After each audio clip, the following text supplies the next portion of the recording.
Assalamualaikum warahmatullahi wabarakatuh. Perkenalkan, saya Valina Salsabila. Saya ingin mempresentasikan mengenai perdagangan luar negeri, ekspor dan impor untuk memenuhi tugas 2 perekonomian Indonesia. Ada beberapa sebab yang akan dibahas. Yang pertama, pengertian perdagangan luar negeri. Yang kedua, faktor-faktor penyebab perdagangan luar negeri. Yang ketiga, ekspor dan impor. Dan yang terakhir, kebijakan pemerintah terhadap perdagangan luar negeri. Langsung saja ke topik pertama, yaitu pengertian perdagangan luar negeri. Perdagangan luar negeri atau perdagangan internasional merupakan sejumlah transaksi perdagangan atau jual beli di antara pembeli dan penjual, seperti satu negara dengan negara lain yang berbentuk ekspor dan impor pada suatu pasar. Tujuannya demi mencapai keuntungan yang maksimal bagi kedua belah pihak. Topik yang kedua mengenai faktor terjadinya perdagangan luar negeri.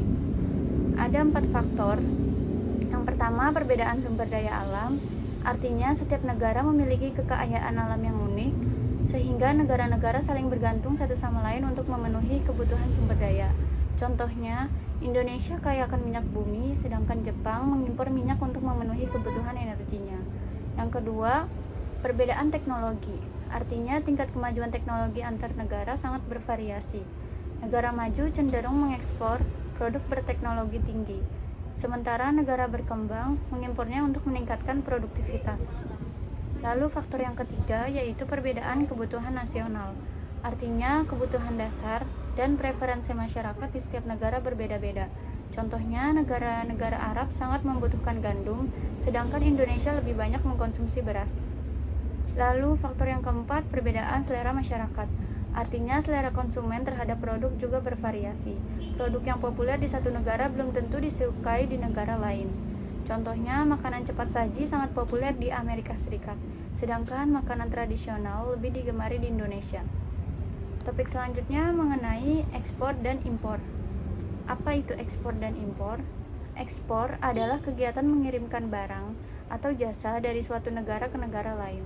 Tujuan utama ekspor adalah untuk meningkatkan devisa negara, memperluas pasar, menumbuhkan industri dalam negeri, menciptakan lapangan kerja, dan meningkatkan daya saing produk. Sedangkan impor adalah kegiatan memasukkan barang atau jasa dari luar negeri ke dalam negeri. Tujuan utama impor sangat beragam, mulai dari memenuhi kebutuhan dalam negeri yang tidak dapat diproduksi sendiri, hingga mendapatkan bahan baku untuk industri dalam negeri. Topik selanjutnya mengenai mekanisme ekspor dan impor. Yang pertama, mekanisme ekspor. Dalam pelaksanaannya, mekanisme transaksi ekspor melewati beberapa tahap. Yang tahap pertama adalah penerimaan dan penerusan letter of credit. Tahap kedua adalah penandatanganan PEB atau pemberitahuan ekspor barang. Tahap yang ketiga adalah penerimaan dan pemeriksaan dokumen. Lalu tahap yang keempat adalah negosiasi atau diskonto wesel ekspor berjangka. Selanjutnya, mekanisme impor. Pada dasarnya, proses perdagangan impor ada 3 tahap. Tahap pertama, kalkulasi harga impor. Tahap kedua adalah proses pembukaan letter of credit. Lalu tahap yang terakhir adalah proses penerimaan dan penyerahan barang. Topik selanjutnya yaitu kebijakan pemerintah terhadap perdagangan luar negeri. Kebijakan pemerintah terhadap perdagangan luar negeri sangat berpengaruh terhadap aktivitas ekspor dan impor suatu negara.